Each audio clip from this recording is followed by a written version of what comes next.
Hello, everyone. This is another episode or another presentation from the um, Houston ISD Occupational Therapy Department. For this presentation, we're going to be talking about play and how that is just a child's work or a child's occupation. Um, Today is 5/22/2020, and for this presentation, we have Rebecca Allen, we have Erica Gramillion Neal, Norma Rocha, Christine Toledo, and myself, Eric Leon. For this one, we decided that it was good to talk about an occupation that sometimes may be overlooked for children, and in this case, for your student being at home. But we're gonna tackle this, and we're gonna get you some information that we think is gonna be helpful. So you may be asking yourself, what is play? And play, the textbook definition is when someone engages in an activity for the purpose of enjoyment or for the purpose of enjoying something, rather than for something serious or practical. So that is the textbook definition for play. And why is it necessary? So one of the things that I mentioned earlier is that children, just like ourselves, adults, have a lot of different occupations, but their primary occupation is to play. That's really their main means of learning, of development, of interacting within the environment, and also obviously it also helps them with growth. So in this day and age of the COVID-19, it is different times in terms of in terms of us being able to go out there and interact, and just go out there into the world. However, there are still ways that your child can be part of the play occupation, or engaging in play activities. So we hope that in this video we will show you some of that. Again, you may not be able to always go to a museum or a zoo, but within these next few slides, we're going to give you some ideas that you can use to quote unquote visit these places. So as I alluded a little bit earlier ago, one of the things to do is to visit virtual tours, or to do virtual tours. For this next few slides, Christine Toledo will be walking you through some of these slides for virtual tours. Take it away, Christine.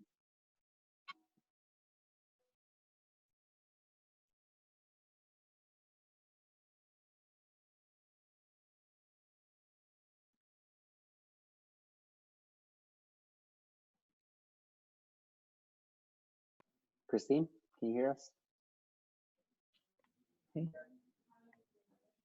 Hey, Christine. I think we were having some difficulty here. Let me start it over again so you guys can see. So you're going to go with the Houston Museum of Natural Science. You can go ahead.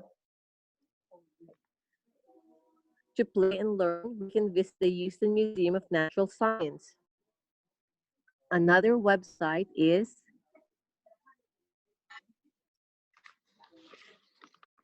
the Louvre in France. Another website is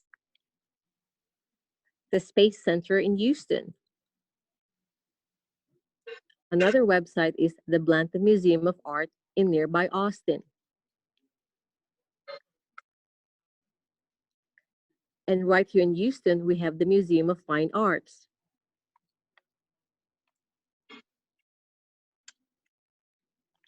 Thanks, Christine. Those are nice museums to visit virtually or in real life. Next, I'm going to talk about how much we have to do and how little time we have, but it's important to always find time for play. So free entertainment and play is more important now than ever before. We're also busy homeschooling our children, or getting our groceries in different ways. Even though things are opening up, it's still a little worrisome. So even though we have these responsibilities and worry, there can be very little time and energy left over for enrichment or even 5 minutes of quiet for the parent.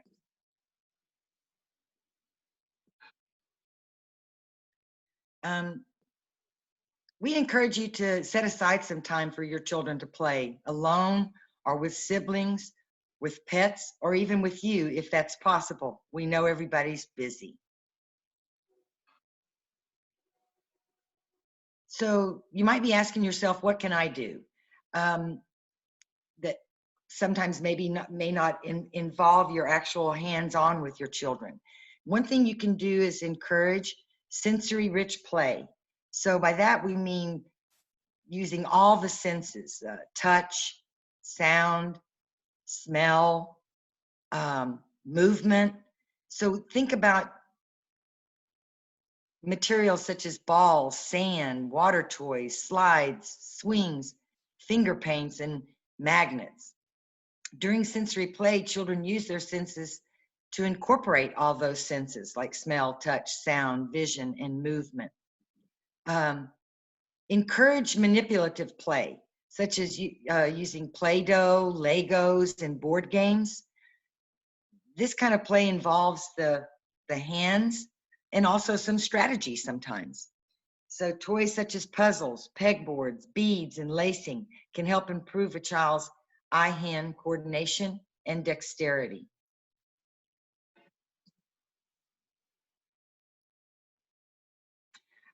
You can promote imaginative play or pretend play with things like dolls, stuffed animals, toy furniture, puppets, and telephones. Think about dress-up play. That's another thing that most kids love to do. You don't have to wait for a costume party to have a child dress up. So pretend play encourages creativity, and role-playing provides an opportunity to rehearse social roles that a child might be doing when they're grown up. Also, remember when choosing a toy to consider whether the child must be supervised while playing with it. This is probably especially true in water play or anything that may have a small part or that breaks easily, that can be swallowed and become a choke hazard. Try to choose toys that are appropriate to the child's age or maturity level. They don't have to be expensive or complicated. We all know how kids love to play with pots and pans and empty your cabinets when you're not looking. Empty boxes can provide hours of fun. Even spools of thread can be used to stack. Shoelaces, wooden spoons are all readily accessible, usually in a home, and encourage children to use their imagination in their play. So the next slide, Erica, take it away.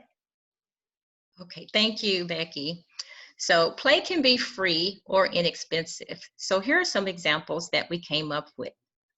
You can write stories together, short stories, long stories about a child's favorite activity or a favorite toy. You can paint or draw together.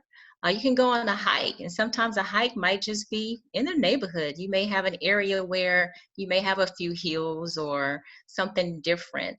And you can play board games. Board games are inexpensive, and we all have like maybe 1 or 2 games that we can play. Some more examples. You can play kickball. Kickball is fun. Kickball has been around for a long time, and that encourages a lot of gross motor skills and coordination. You can go to the playground. If you live in a subdivision, you may have a playground there, or you can go to the park. But right now, with the COVID, you can't actually play on the equipment, but you can still play in the park. You can ride bikes, and you can also build sandcastles. Also tell stories. Reading a book is good for the kids. And also you can tell stories that you make up that might be exciting, or something that has been passed along to you from your parents or your grandparents. You can play card games, and you can also garden together. That's an outdoor activity that you can do, and that the child can learn how to grow a plant or grow a seed and see it grow to something where you can possibly eat it. But also baking cookies. Baking cookies is fun because it's something that you can eat as well. And also it smells good in the house. More examples, you can go to, you actually can make a movie using your phone. So there's all kind of little apps that you can use to make movies or short videos, learn to play music, and also another good one is making homemade mini pizzas, another food activity. So a lot of things we have in here are things that you can do in the kitchen as well. Making milkshakes, play freeze tag. Freeze tag is something that's been around for a long time. It's just a really simple, you get touched, you freeze, and you're out. Another activity is also you can decorate a pair of jeans, and you can use that with things that you may have around the house, maybe with glitter. You can use markers, or you can maybe use old buttons that you have that you can glue and paste on your jeans. So up next is Norma. Thanks, Erica. So you can teach your child to play chess. You can also make your own chess boards and color them in different varieties. You can learn to do magic tricks. You can make a magic trick, play, or also you can do like a little puppet play too as well. You can create a family book, like a family tree, with information about pictures, and you can also have the children maybe color their own version of their own family and maybe frame them on the wall. You can fly a kite. You can barbecue with your family, and you can also volunteer at different, maybe at churches, at food banks that they have around Houston right now that they're passing out food for the families. You can tell ghost stories in the dark. You can also make a little tent and bring the flashlight out and just spook everybody out. You can build with Legos, and you can do imaginative play with the Legos and pretend that they're cities, or make little figurines with the Legos. You can also do a bubble bath. You can probably make your own bubble bath and maybe dye the bubble bath different colors, so that way whenever the kids are seeing the bubbles, they see different colors in the bubbles. You can play video games together. There's so many video games out there right now. There's the Nintendo Wii, and just a lot of things that they can do together with the video games. You can play wiffle ball, and you can play Nerf football, with your kids. You can bake a cake and decorate it. You can do all different sorts of decorations with the cake. You can also decorate cookies, ice the cookies and put sprinkles on them. You can play dress up. You can you get your old mother's dresses and maybe put their earrings on and little pearls on, and just have a dress up party. You can do thumb wrestling. You can make a gingerbread house, or decorate a gingerbread man. Or if you don't know how to make gingerbread cookies, you can also just make your own gingerbread out of cookies out of construction paper, the brown construction paper, and just make a garland with the gingerbread. You can learn to tell jokes with each other and play basketball. You can do shadow puppets during the night. That's a very good and interesting fact. And I think also a lot of people start, guessing, oh, well, what kind of puppet is that? Or that doesn't look like a rabbit, or it doesn't look like a butterfly. You can make a comic book. You can use markers, pencils, map pencils, crayons, watercolors to make your own comic book. You can play in the rain whenever it rains. You can make mud pies. I, for one, when I was little, used to love making mud pies. You can blow bubbles. You can also make your own, not make your own bubble gum, but blow bubbles when you do bubble gum. You can take turns saying tongue twisters. You can sing songs. I know a lot of people like to sing songs when they're taking a shower, take pictures of nature, play a trivia game, make up trivia questions with each other, and play like if you all are on Jeopardy. Make hot cocoa, or if you can just make chocolate milk. If you don't want hot cocoa, you can make chocolate milk. You can play house, decorate the house with decorations you make. You can also bring your own pillows and bring blankets to sit on, and decorate it with the playhouse like that. You can write and produce a play. That would be a very fun activity, and also that could take up some time too, and that would help out also with imaginative play.